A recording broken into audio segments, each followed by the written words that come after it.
அனைவருக்கும் வணக்கம். தனுசு ராசிக்காரர்களுக்கு பிப்ரவரி 15ஆம் தேதி முதல் பிப்ரவரி 21ஆம் தேதி வரை கிரகநிலைகளின் அமைப்பை ஆராய்ந்து பார்க்கும் போது புதிய வாய்ப்பும் வெற்றி மீது வெற்றி வரும் நேரமாக எந்தெந்த விஷயங்கள் அமைய போகின்றன என்பதை சற்று விரிவாக பார்க்கலாம். வாங்க. தனுசு ராசிக்காரர்களை பொறுத்த வரைக்கும் கிரகநிலைகளின் அமைப்பை ஆராய்ந்து பார்க்கும் போது முழு சுப கிரகமும் தோஷமற்றவருமாக இருக்கக்கூடிய குரு தனது நட்பு கிரகமான செவ்வாயின் ஆட்சி வீடான மேசராசியில் மிக வலுவாக அமர்ந்திருக்கிறாருங்க.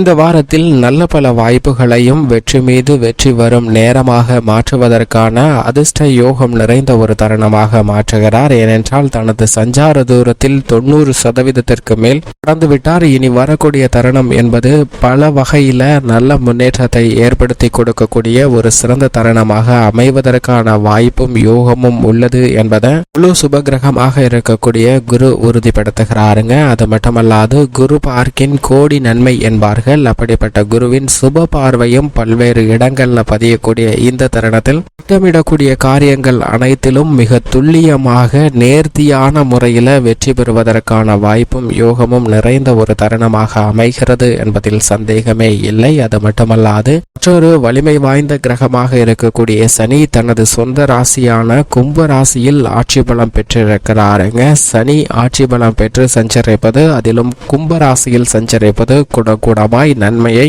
ஏற்படுத்தி கொடுக்கக்கூடிய ஒரு சிறந்த அமைப்பாக பார்க்கப்படுகிறது. எனவேதான் இந்த தருணத்துல சனியின் கட்டுப்பாட்டில் உள்ள உத்தியோக ரீதியாக புதிய வாய்ப்புகள் நிறைந்து கிடைக்க போகக்கூடிய வாய்ப்பை நிச்சயமாக ஏற்படுத்தி கொடுக்கிறார். அது மட்டுமல்லாது தொழில்துறை வியாபாரத்துறையில் வெற்றி மீது வெற்றி வரும் நேரமாக பல்வேறு சந்தர்ப்பங்களை மாற்றி கொடுக்க போகிறாருங்க. ஆட்சி பலம் பெற்று சஞ்சரிக்கக்கூடிய சனி, அது மட்டுமல்லாது அவருடன் இணைந்து அவரின் தந்தையாக இருக்கக்கூடிய சூரியனும் சஞ்சரிக்கிறார். ஆதியும் அந்தமும் ஆகிய சூரியன் மிக வலுவாக சஞ்சரிக்கக்கூடிய இந்த தருணத்தில் சனி பகவான் ஆட்சி பலம் பெற்றிருப்பதால் நிச்சயமாக எந்த விதமான பணியாக இருந்தாலும் அலைச்சலும் சிரமமும் இல்லாமல் அவற்றை முடிப்பதற்கான வாய்ப்பை நிச்சயமாக உறுதிப்படுத்தி கொடுக்கிறாருங்க சூரியன். அது மட்டுமல்லாது உடல்நல ஆரோக்கிய தொல்லைகள் உள்ளிட்ட பல சிரமங்களை விலக்கி நல்ல முன்னேற்றத்தை ஏற்படுத்தி கொடுக்கக்கூடிய வலுவான அமைப்பில் சஞ்சரிக்கிறார். அவருடன் இணைந்து வித்யாக்காரகராக இருக்கக்கூடிய புதன் சஞ்சரிக்கிறாருங்க. புத ஆதித்ய யோகம் நிறைந்து கிடைக்கிறது.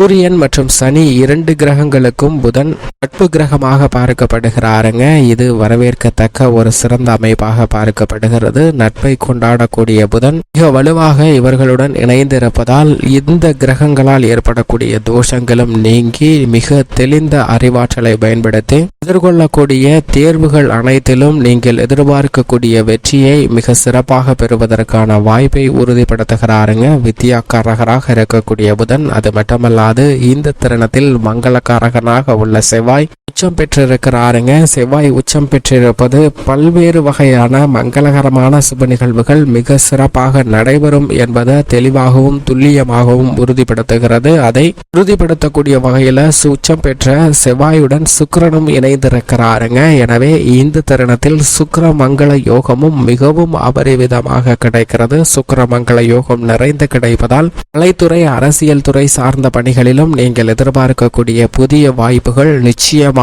மிக சிறப்பாக கிடைக்கக்கூடிய ஒரு தருணமாக பார்க்கப்படுகிறது. அது மட்டுமல்லாது புதிதாக நிலம், வீடு, வாகனம் வாங்கக்கூடிய முயற்சியிலும் காரிய வெற்றி நிறைந்து கிடைக்கக்கூடிய ஒரு இனிமையான தருணமாக அமைகிறது என்பதை சுக்கிர மங்கள யோகமானது தெளிவாக உறுதிப்படுத்துகிறது. மட்டுமல்லாது புத ஆதித்ய யோகமும் சுக்கிர மங்கள யோகமும் நிறைந்து கிடைக்கக்கூடிய இந்த தருணத்தில் எந்த காரியமாக இருந்தாலும் அவற்றில் வெற்றி மீது வெற்றி கிடைப்பதற்கான வாய்ப்பு மிகவும் அபரிவிதமாக உருவாகிறது என்பதை இந்த கிரக நிலைகள் அனைத்தும் தெளிவாகவும் துல்லியமாகவும் உறுதிப்படுத்துகின்றன. அது மட்டுமல்லாது நிழல் கிரகமாக இருக்கக்கூடிய ராயா கிரகங்கள் என்று சொல்லக்கூடிய ராகு மற்றும் கேதுவின் அமைப்பும் மிக வலுவாக சஞ்சரிக்கின்றன. இரண்டு கிரக நிலைகளும் தமது சமகிரகமாக இருக்கக்கூடிய குருவின் ஆட்சி வீடான மீன ராசியில் ராகுவும் கன்னி ராசியில் மோட்சக்காரகரான கேதுவும் சஞ்சரிப்பதால் இந்த தருணத்தில் பல்வேறு வகையில சந்திக்கக்கூடிய தடைகள் தடுமாற்றங்கள் அனைத்தையும் நிவர்த்தி செய்து நல்ல முன்னேற்றத்தை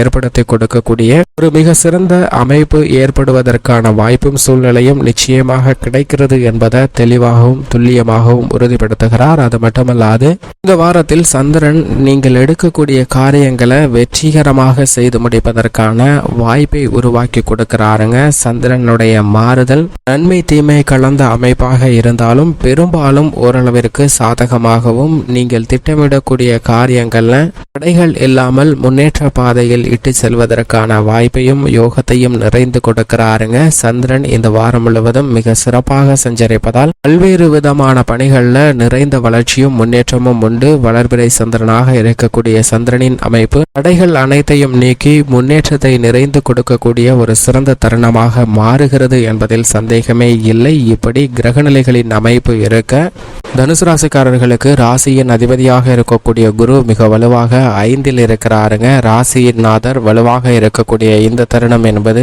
எந்த விதமான பணியாக இருந்தாலும் அவற்றில் லாபம் நிறைந்து கிடைப்பதற்கான வாய்ப்பும் யோகமும் நிச்சயமாக நிறைந்து கிடைக்கக்கூடிய ஒரு தருணமாக பார்க்கப்படுகிறது. அது மட்டுமல்லாது வெற்றிக்கே உரித்தான 3ஆம் இடத்தில் மிக வலுவாக சனி சஞ்சரிக்கிறார். அவருடன் இணைந்து சூரியன் புதன் போன்ற கிரகநிலைகளும் வலுவாக சஞ்சரிப்பது இந்த தருணத்தில் பல்வேறு விதமான காரிய தடைகளை விலக்கி நல்ல முன்னேற்றத்தை ஏற்படுத்தி கொடுக்கக்கூடிய ஒரு சிறந்த அமைப்பாக பார்க்கப்படுகிறது. நவ கிரகங்களிலே மிக வலிமை வாய்ந்த குரு மற்றும் சனி ஆகிய 2 கிரகநிலைகளும் சாதகமாக இருக்கக்கூடிய இந்த தருணத்தில் சூரியன் மற்றும் புதன் போன்ற கிரகநிலைகளும் மிக சாதகமாக மாறியிருக்கின்றன. அது மட்டுமல்லாது உச்சம் பெற்றிருக்கக்கூடிய செவ்வாயும் அவருடன் இணைந்து சஞ்சரிக்கக்கூடிய சுக்கிரனும் மிக வலுவாக சஞ்சரிப்பதால் நிச்சயமாக மற்ற ராசிக்காரர்களை விட நிறைந்த நன்மை தனுசு ராசிக்காரர்களுக்கு கிடைக்கக்கூடிய அற்புதமான தருணமாக பார்க்கப்படுகிறது. எனவேதான் பல்வேறு வகையில் புதிய வாய்ப்புகள் நிறைந்து கிடைக்குங்க. வருமானத்தை உயர்த்தி கொள்ளக்கூடிய வகையில் பல சந்தர்ப்பங்கள் மிக சிறப்பாக அமைய போகிறது. எந்த காரியத்தை கையில் எடுத்தாலும் அவை வெற்றி மீது வெற்றி வரக்கூடிய இனிமையான தருணமாக மாறுவதற்கான வாய்ப்பும் யோகமும் அதிர்ஷ்டமும் நிறைந்த ஒரு தருணமாக அமைகிறது என்பதை தெளிவாகவும் துல்லியமாகவும் கிரகநிலைகள் உறுதிப்படுத்துகின்றன. இது தனுசு ராசிக்காரர்களுக்கு மிக சிறந்த வரவேற்கத்தக்க ஒரு அமைப்பாக பார்க்கப்படுகிறது. அது மட்டுமல்லாது தருணத்தில் மிக சிறப்பாக சுக்கிரமங்கல யோகம் புத ஆதித்ய யோகம் நிறைந்து கிடைப்பதால் எந்த காரியத்தை கையில் எடுத்தாலும் தோல்வி என்ற பேச்சிற்கே இடமில்லை. தொட்ட காரியங்கள் அனைத்தும் துளங்கக்கூடிய வெற்றிகரமாக நிறைவடையக்கூடிய சிறந்த தருணமாக பார்க்கப்படுகிறது. கலைத்துறை அரசியல் சார்ந்த பணிகளில் மிகப்பெரிய அளவில் வெற்றி வாய்ப்பை நிறைந்து பெறக்கூடிய ஒரு இனிமையான வாரமாக அமைவதற்கான சாத்தியக்கூறுகள் மிக அதீதமாக இருக்கிறது என்பதை தெளிவாகவும் துல்லியமாகவும் கிரகநிலைகள் உறுதிப்படுத்துகின்றன. பல்வேறு வகையில் ஏற்பட்ட மனக்கவலை நீங்கி நிச்சயமாக முன்னேற்ற வாய்ப்புகள் நிறைந்து கிடைக்கக்கூடிய இனிமையான தருணமாக பார்க்கப்படுகிறது தனுசு ராசிக்காரர்களுக்கு. ஆனால் அதே சமயம் சாதகமற்ற ஒரு அமைப்பாக பார்க்கப்படுவது நிச்சயமாக சுகஸ்தானத்தில் ராகு வீற்றிருப்பதுதான். சுகஸ்தானத்தில் ராகு வீற்றிருப்பதால் இந்த தருணத்தில் தேவையில்லாத அலைச்சல்களை சந்திப்பதற்கான வாய்ப்பு உண்டு. தொழில் ஸ்தானத்தில் கேது வீற்றிருப்பதால் சில தொழில் ரீதியாக சிக்கல்கள் ஏற்பட்டாலும் பெரிய அளவிற்கு பாதிப்பு இல்லை என்பதை கேது உறுதிப்படுத்துகிறார். ஆனால் ராகு சுகஸ்தானத்தில் நிலை கொண்டிருப்பதால் சின்ன எதிர்பாராத குழப்பங்களை சந்திப்பதற்கான வாய்ப்பு உள்ளது. விழிப்புணர்வுடன் இருந்தால் அவற்றை தவிர்க்க முடியும். மேலும் சாதகமாக மாற்றிக்கொள்ள நிச்சயமாக தனுசு ராசிக்காரர்கள் வாரத்தில் ஏதேனும் ஒரு நாள் விரதம் இருந்து அருகாமையில் உள்ள வராகி அம்மன் ஆலயம் சென்று தீபமேற்றி வழிபாடு செய்யுங்கள். நிறைந்த நன்மையும் முன்னேற்றமும் தங்களுடைய வாழ்வில் இனிதாக கிடைக்கும்.